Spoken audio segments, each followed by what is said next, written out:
Samsung has shown off the Galaxy Fold, Huawei the Mate X, Oppo another Mate X, that Xiami tease, LG whatever the hell this is, and never mind the Royole FlexPai. Just flashy thing me already. It's foldapalooza 2019, but is any of it any good, and which of it is the best, at least for now? I'm Rene Ritchie, and this is Vector.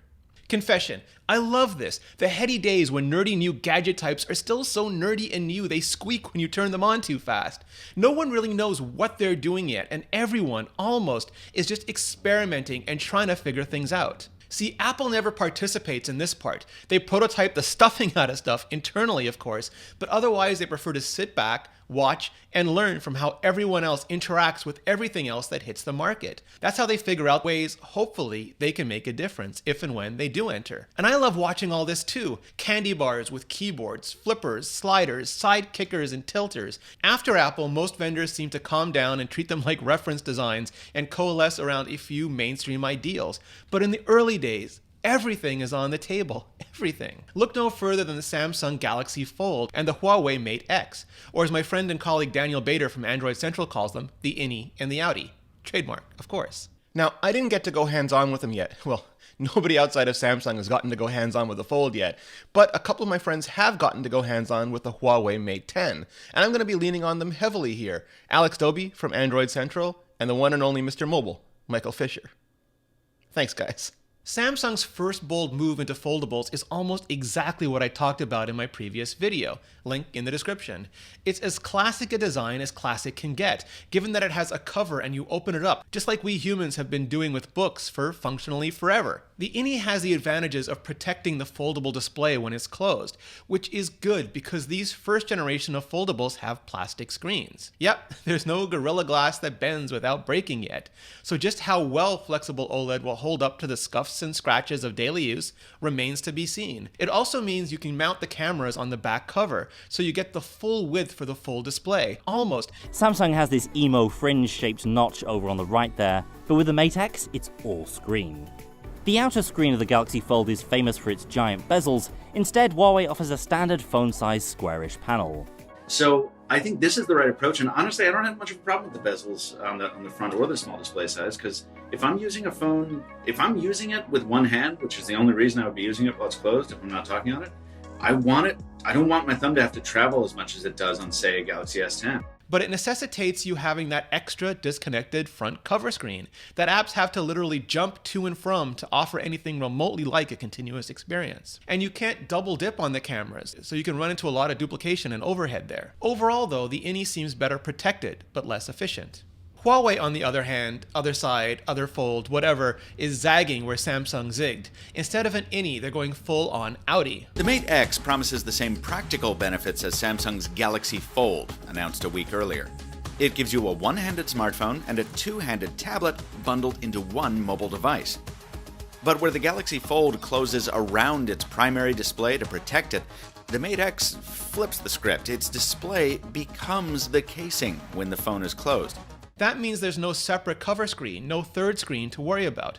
But it also means, when folded, both those screens are just left hanging out there, all exposed, all naked, and abrasion afraid. Because yeah, like I said, chemically hardened glass doesn't yet fold, and plastic isn't yet as durable. It also means you don't have to worry about apps jumping between screens. Start closed in phone mode, open wide in tablet mode, and the app just laps up that extra space. You get all the benefits of an Android tablet, such as they are, like multi-window support and easier navigation in apps like Gmail. While Google has made the tech available for ages, many developers have simply never bothered to embrace the tablet. Will foldables change that? All the foldable fingers crossed. At least in Huawei's case though, it's not using the full width. It's almost squaring things off by leaving the Everest of all camera bumps running down one full side.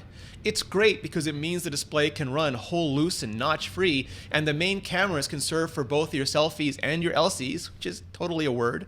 And it can even pull double, triple, I've lost count duty in as a handy handle for when you're in tablet mode. But you do lose absolute screen surface, and it does make things undeniably lopsided. So, unsurprisingly, the outie winds up being more efficient but less well protected. I'm very much intrigued by aspects of both the Samsung Galaxy Fold and the Huawei Mate X. Like I said, I love seeing the gadget sausage getting made.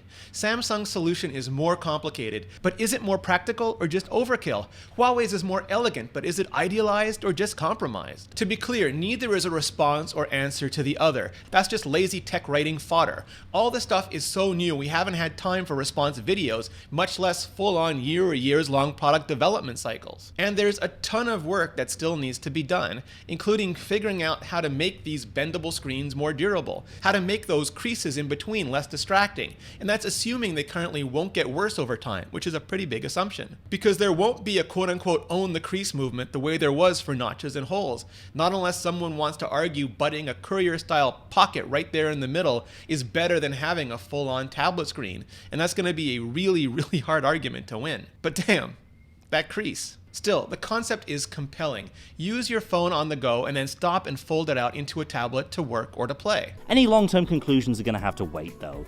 We're still months away from the retail launch of the Mate X, but I'm excited to spend more time with it and to figure out how this extremely new and cutting-edge gadget can fit into my life and my workflow. What I took away from the first half hour I spent with my first folding phone was a certainty that there's far too much utility, far too much fun in these designs for the format to be just a flash in the pan. Foldables are the future. Personally, I can't wait to see how YouTube looks on them. Or, Skillshare. Skillshare is an online video learning experience with over 20,000 classes in design, photography, technology, video, cooking, pretty much everything. Premium membership gives you unlimited access to all the high-quality classes, so you can improve your skills, unlock new opportunities, and do the work you love. Just visit the link in the description, and the first 500 of you get 2 months of unlimited access to over 20,000 classes for free. Act now and start learning today. Thanks Skillshare, and thanks to all of you for supporting the show. We're going to see so many foldables coming so fast this year, all of them inspiring and compromised. And maybe sooner rather than later this time, given the acceleration of the adoption curve, we may even see something from Apple. They'll wait until they can field hardware they're happy with, of course, maybe solving several of the problems I outlined above.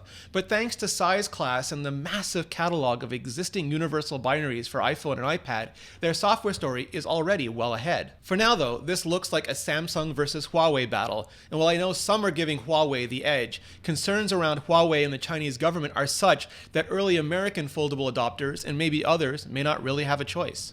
At least not yet. Anyway, that's what I think. Hit like, hit subscribe, and then hit up the comments below and let me know what you think. Who's winning the opening shots of the foldable wars? And thank you so much for watching.